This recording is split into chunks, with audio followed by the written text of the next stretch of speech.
My name is Pastor Dave, and I want to tell you about a vision God gave me.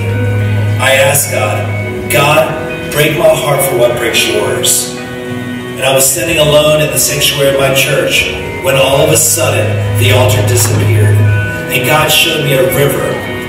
And this river was as wide as a football field. And floating in this river were people. And the people were oblivious to where they were heading.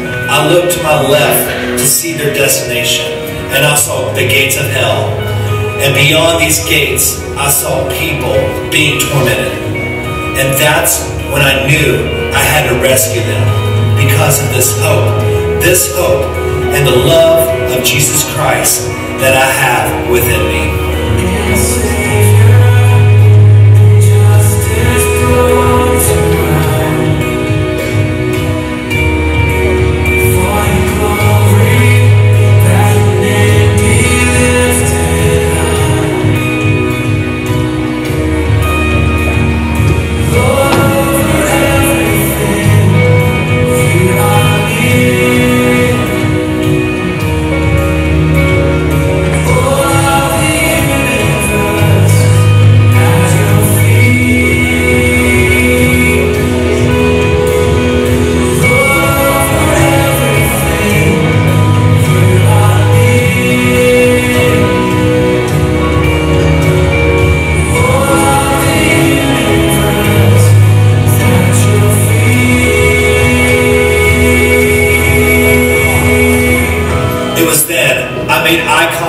This young man, I called out to him, "Swim this way! Swim this way!" And as he began to swim towards the riverbank, I grabbed hold of his arm. I pulled him out of this river. I was weeping tears of joy because I saved one, but then there were tears of sorrow because I had missed so many. And that's when I saw you, my church, out the corner of my eye. Yes, my church, just sitting there with no care or concern for these lost souls. I became angry. "Are you just going to sit there and do nothing?" I said. And I started to kick the back of the pews. I felt righteously angry, like Jesus when he saw his Father's house turn into a marketplace.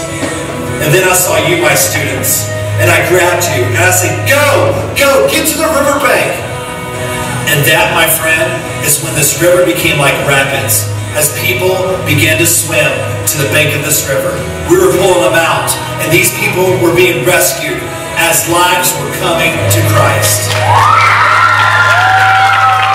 For the next hour, 430 students will self-inflict injury.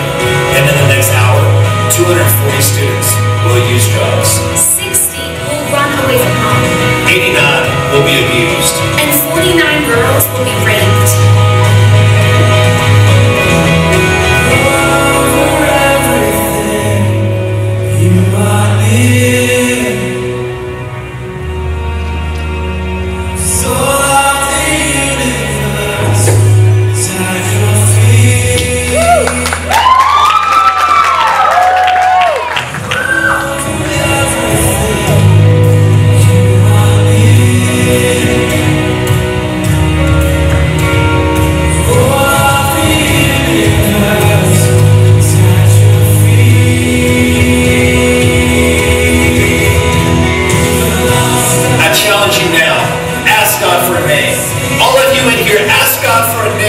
Of someone he is calling you to rescue, to pull out of this river. Now come on, call it out. Don't be afraid. Let's get up. Let's go.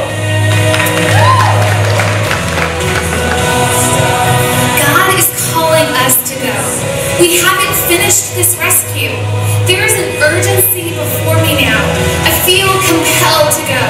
I am completely in the dark about what will happen when I get there. I do know that it will not be a picnic. There are hard times ahead, but that matters little. What matters most to me is to finish what God started. The job the Master Jesus gave me of letting everyone I meet know all about this incredible, extravagant generosity of God, His love and His grace.